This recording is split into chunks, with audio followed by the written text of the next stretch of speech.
Welcome to the marvelous land of Oz. I'm Ardell, reading The Land of Oz by L. Frank Baum.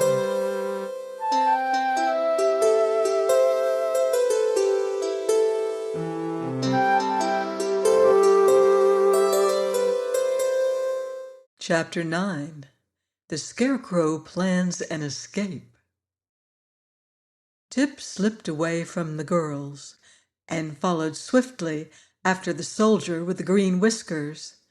The invading army entered the city more slowly, for they stopped to dig emeralds out of the walls and paving stones with the points of their knitting needles.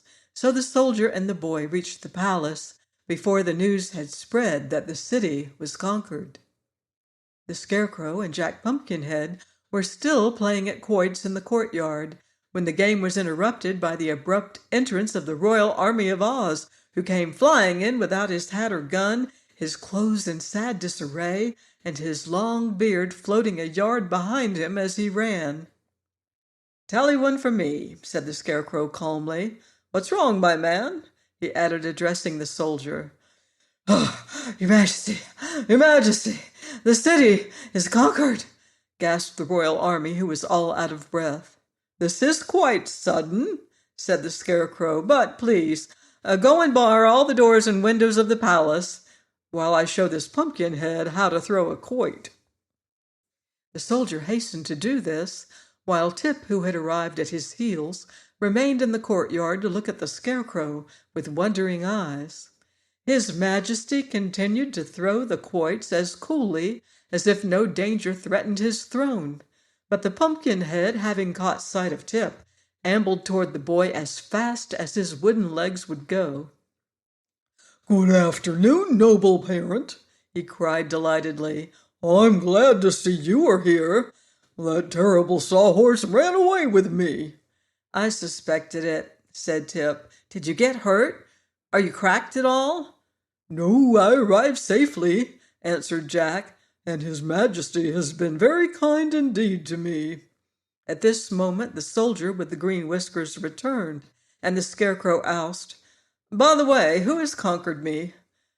"A regiment of girls gathered from the four corners of the land of Oz," replied the soldier, still pale with fear. "But where was my standing army at the time?" inquired His Majesty, looking at the soldier gravely. "Your standing army was running," answered the fellow honestly, "for no man could face the terrible weapons of the invaders." "Well," said the Scarecrow after a moment's thought, "I don't mind much the loss of my throne, for it's a tiresome job to rule over the Emerald City, and this crown is so heavy that it makes my head ache. But I hope the conquerors have no intention of injuring me just because I happen to be the king." "I heard them say," remarked Tip with some hesitation, "that they intend to make a rag carpet of your outside and stuff their sofa cushions with your inside." "Then I am really in danger," declared His Majesty positively, "and it will be wise for me to consider a means to escape." "Where can you go?" asked Jack Pumpkinhead. "Why, to my friend the Tin Woodman, who rules over the Winkies and calls himself their emperor," was the answer. "I am sure he will protect me." Tip was looking out the window. "The palace is surrounded by the enemy," said he. "It is too late to escape. They would tear you to pieces." The Scarecrow sighed. "In an emergency," he announced, "it is always a good thing to pause and reflect. Please excuse me while I pause and reflect." "But we are also in danger," said the Pumpkinhead anxiously. "If any of these girls understand cooking, my end is not far off." "Nonsense!" exclaimed the Scarecrow. "They're too busy to cook, even if they know how." "But should I remain here a prisoner for any length of time," protested Jack, "I'm liable to spoil." "Then you would not be fit to associate with," returned the Scarecrow. "The matter is more serious than I suspected." You, said the Pumpkinhead gloomily, are liable to live for many years. My life is necessarily short, so I must take advantage of the few days that remain to me. There, don't worry, answered the Scarecrow soothingly. If you'll keep quiet long enough for me to think, I'll try to find some way for us all to escape. So the others waited in patient silence, while the Scarecrow walked to a corner and stood with his face to the wall for a good 5 minutes.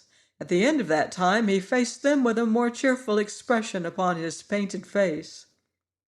"Where is the sawhorse you rode here?" he asked the Pumpkinhead. "Why, I said he was a jewel, and so your man locked him up in the royal treasury," said Jack. "It was the only place I could think of, your Majesty," added the soldier, fearing he had made a blunder. "It pleases me very much," said the Scarecrow. "Has the animal been fed?" "Oh, yes, I gave him a heaping peck of sawdust." "Excellent!" cried the Scarecrow. "Bring the horse here at once." The soldier hastened away, and presently they heard the clattering of the horse's wooden legs upon the pavement as he was led into the courtyard. His Majesty regarded the steed critically. "He doesn't seem especially graceful," he remarked musingly, "but I suppose he can run." "He can indeed," said Tip, gazing upon the sawhorse admiringly. "Then, bearing us upon his back, he must make a dash through the ranks of the rebels and carry us to my friend the Tin Woodman," announced the Scarecrow.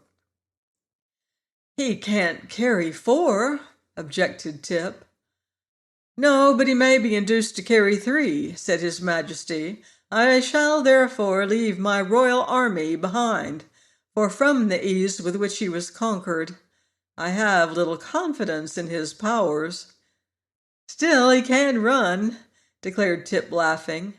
"I expected this blow," said the soldier sulkily, "but I can bear it. I shall disguise myself by cutting off my lovely green whiskers.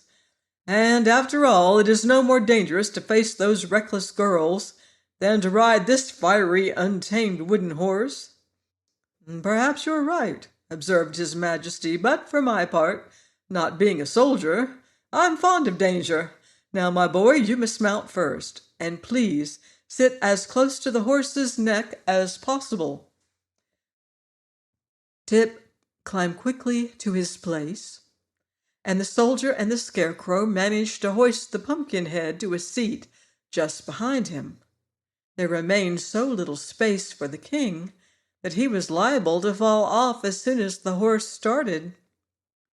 "Fetch a clothesline," said the king to his army, "and tie us all together. Then if one falls off, we will all fall off." And while the soldier was gone for the clothesline, His Majesty continued, "It is well for me to be careful, for my very existence is in danger." "I have to be as careful as you do," said Jack. "Not exactly," replied the Scarecrow, "for if anything happened to me, well, that would be the end of me. But if anything happened to you, well, they could use you for seed." The soldier now returned with a long line and tied all 3 firmly together, also lashing them to the body of the sawhorse, so there seemed little danger of their tumbling off. "Now throw open the gates," commanded the Scarecrow, "and we will make a dash to liberty or to death." The courtyard in which they were standing was located in the center of the great palace, which surrounded it on all sides. But in one place a passage led to an outer gateway, which the soldier had barred by the order of his sovereign.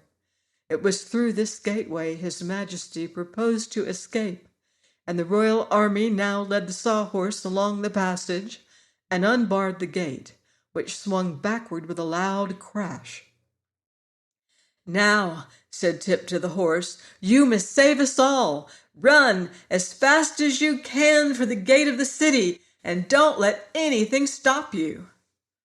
"All right," answered the sawhorse gruffly, and dashed away so suddenly that Tip had to gasp for breath and hold firmly to the post he had driven into the creature's neck.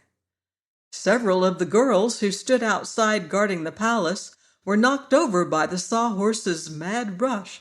Others ran screaming out of the way, and only one or two jabbed their knitting needles frantically at the escaping prisoners. Tip got one small prick in his left arm, which smarted for an hour afterward, but the needles had no effect upon the Scarecrow or Jack Pumpkinhead, who never even suspected they were being prodded. As for the sawhorse, he made a wonderful record, upsetting a fruit cart, overturning several meek-looking men, and finally bowling over the new guardian of the gate, a fussy little fat woman appointed by General Jinjur. Nor did the impetuous charger stop then. Once outside the walls of the Emerald City, he dashed along the road to the west with fast and violent leaps that shook the breath out of the boy and filled the Scarecrow with wonder. Jack had ridden at this mad rate once before, so he devoted every effort to holding with both hands his pumpkin head upon its stick, enduring meantime the dreadful jolting with the courage of a philosopher. "Slow him up! Slow him up!" shouted the Scarecrow. "My straw is shaking down into my legs." But Tip had no breath to speak, so the sawhorse continued his wild career unchecked and with unabated speed. Presently they came to the banks of a wide river, and without a pause the wooden steed gave one final leap and launched them all in midair.